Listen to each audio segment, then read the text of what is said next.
to chat with me today and with the Kyiv Post, on whose behalf we're doing this quick interview with you. So first, I guess we'll start with what's going on now. How do you think the situation in Ukraine has changed? And how do you think Putin's calculation of the situation in Ukraine has changed since the start of the war? Look, I'm not a military expert, so I don't think I have the same authority to talk about war games as about chess games. But judging from what I could hear, analyze, so it looks clearly that Ukraine is doing much better now. It's too early to call this it's done. I think we still have many more months ahead of us of exhausting fights, because Russia still has plenty of resources to throw into the flames of the war. But the latest news, especially from the north, are very encouraging. And I think that there's something else now is just becoming a factor, which probably is underestimated by many in the West. It's a psychological factor. I think the morale is these days always probably as important as military equipment. And naturally, the morale of Russian soldiers keeps deteriorating. And it seems to me, though again I cannot judge, from afar, that Ukrainians they got to the point where they're willing to bear any cost to liberate their country and to defeat the enemy. And also the continuation of the war will have dramatic effect inside Russia.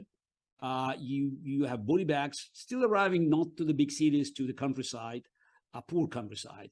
But the numbers keep growing. So we don't know exact number, but the latest paper that was released by or actually leaked from the Ministry of Defense in Russia, it estimates the number of dead close to 50,000, and that's a big number to deal with, even in Putin's Russia. And also those who come back, wounded or just somehow this is demobilized, they will create chaos. We in America we experience this syndrome, post-war syndrome, but these guys will come back just to a very different environment. It's where they will be subject to probably some power abuse and they could respond. So again, situation in Russia, for me, from my perspective, is just it's going to deteriorate, will be deteriorating. And we have a combination of factors. It's a war in Ukraine that is not going Putin's way, and sanctions. Sanctions keep still. It's not decisive effect on Russian economy, but they keep biting. And I think people feel more and more the heat of the war. And when these two trends meet, the negative results from the war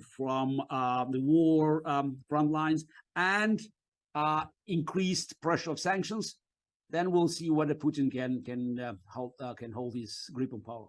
Do you think now Putin as a person, not as a military strategy, but as a person who you know what he thinks, how the power structure in Russia thinks? I'll ask a joint question is about nuclear things. What is the idea with the Zaporizhzhia? I mean, what are they doing with this nuclear power plant? What's the strategy? Is it just to cause fear? And also, do you think that Putin is the type that would use something like nuclear weapons in Ukraine if he feels that he's losing? Look, I think that all discussions about nukes, I think is very hypothetical. And also, I think that the Putin never dealt, with the situations like this one, with this kind of crisis. He was always very lucky that he could escape because his opponents never pressed hard. They always, kept folding cards instead of calling his bluff. I think now we're at a point in history where even the very mediocre leadership of the free world realized that we had no other choice but to call Putin's bluff. Mm-hmm. And I think he also feels that it's not going to work as it did before. Uh-huh. So that's why we're not hearing these days the same bold threats. Just it's like a brazen threats from Putin's generals and from Putin's entourage. Yeah, we will do this. We will just use whatever weapons we have. Yeah, it seems they are just they are trying to sort of find kind of a middle ground. So there's not to drop threats altogether, but not to provoke NATO, because they understand it. If they gone too far and NATO is dragged in, that's disastrous. I think many Russian generals now, they realize the war is lost, because if all the objectives, strategic objectives that Putin declared or hasn't declared but had in mind, they all just, it's all of them failed. So yeah, and continuing the war is the only way for Putin to stay in power and to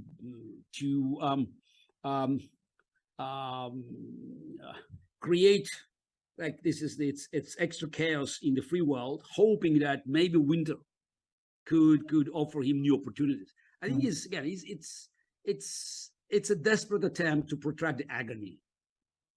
And I would be very cynical and even laughing at it, but it's still killing people.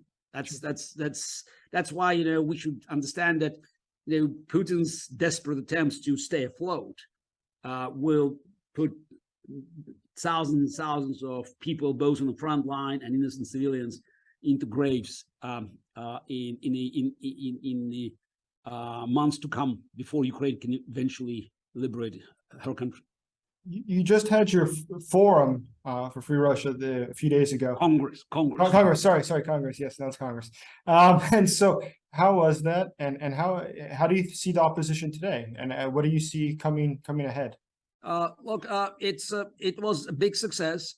We had more than 500 participants, which was the biggest event we ever organized in Vilnius, and we had a very impressive list of the foreign participants, the foreign guests, high-level executives and MPs, and it's it just demonstrated that Russian Action Committee, the group that I founded together with Michael Khodorkovsky,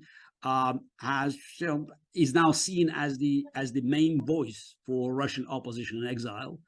Yeah, I run an important panel, the war in Ukraine, the last war of Russian Empire, ? And it included what I call the five countries, coalition of willing, Estonia, Latvia, Lithuania, Poland, and Great Britain.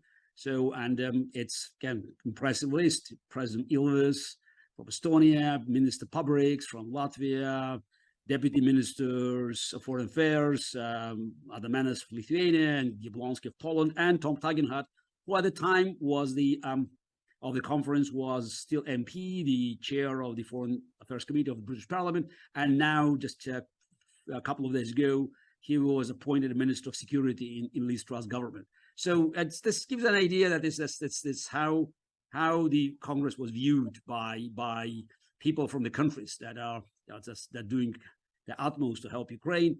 We had a great panel on sanctions that included such experts as Michael McFaul and Bill Browder, and I think, again, as we stated our position very clearly. So we we believe that the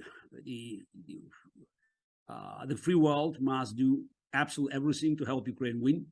There's no other solution. There's no other outcome of this war. Only Ukrainian unconditional victory and Putin's unconditional defeat. And the only chance to liberate Russia from Putin's fascism is to raise the Ukrainian flag in Sevastopol. So that's what we believe is a top priority for anyone who wants to see our planet safe from Putin's existential threat of destruction. And we also believe that Europe should demonstrate its resolve by banning Russian tourism altogether. We support a full ban on tourist visas, and at the same time, we argue that those Russians who would like to leave Putin's what we call North Korea and to become, just citizens of or members of virtual South Korea, they should be given this opportunity, providing they sign a simple declaration stating that the war is criminal, Putin's regime is illegitimate, and Ukraine as a whole, this is full recognition of Ukraine's sovereignty and territorial integrity. So that's the combined approach that we advocate, and we hope that it will have an understanding of friendly governments, and we're already talking to number of these governments to find the best way to work on behalf of these tens, most like 100,000 Russians that would like to become the members of our virtual state. Again, cutting all the ties with Putin's Russia. We don't believe that the tourism should be accepted at the time of the war. You cannot go back and forth from the front line. Sure, that makes sense to me. So listen, I got 3 questions from people that sent questions in for this interview. And so I'll start with this is what do you make of the National Republican Army? What is it and what's your feelings about that? It's a fake. It's fake. Very good. Absolute fake.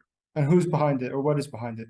I don't know, but I'm not an expert on fakes, so we have been wasting so much time on fake news in America. It's Ilya Ponomarev, was just used this opportunity to advertise his own agenda, but I think it's all falling apart because people realize that it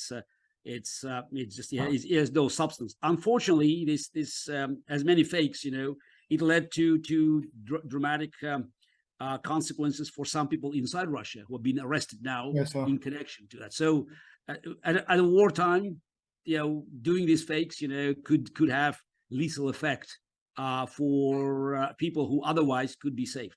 Yeah, makes sense. So let me ask you another question. Next, totally unrelated question. In the world of chess, Magnus Carlsen pulling out of the Singfield Cup, what do you make of all this? I don't know all the details about surrounding this conflict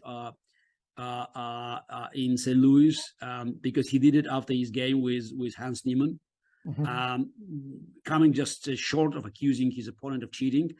But while I don't want to speculate, since again I don't know all the details, I think that decision is unacceptable. I think that the world champion has responsibility for the game, and showing this disrespect to players and to the organizers, which is St. Louis is the most prestigious tournament in the world. It's absolutely wrong, and the least he has to do is to provide an explanation. You can't just walk away, and so far he's silent, and that bothers me a lot. That's interesting. The one other question we had from someone was, do you think that Putin is a threat to your own self, your own security, is the question they asked. Yeah, probably. I just, I hope not. Thinking about it, doesn't help. Very good answer. Well, and so let me ask one last thing. So typically we end with, is there anything, if you could voice or say one thing to the people of Ukraine, because this will be translated to Ukrainian as well, what would you like to say to the Ukrainian people? Look, I think the heroism is just, is so refreshing at a time of the cynicism. And again, I wish them strength. And I believe that we all owe them big.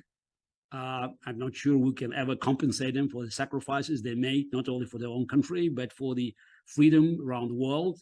And as a Russian citizen, though, with the probably, longest record of fighting Putin, I still feel that I'm responsible for the sufferings now that they're experiencing caused by Putin's criminal regime. And again, we will never be able to repay them for their sacrifices and heroism and the spirit. And again, it's the country that is now spiritual leader of the free world, and it reminded all of us that we had ideas and values worth fighting for and even dying for. Fantastic. Thank you, Garry. That's perfect. So I appreciate your time.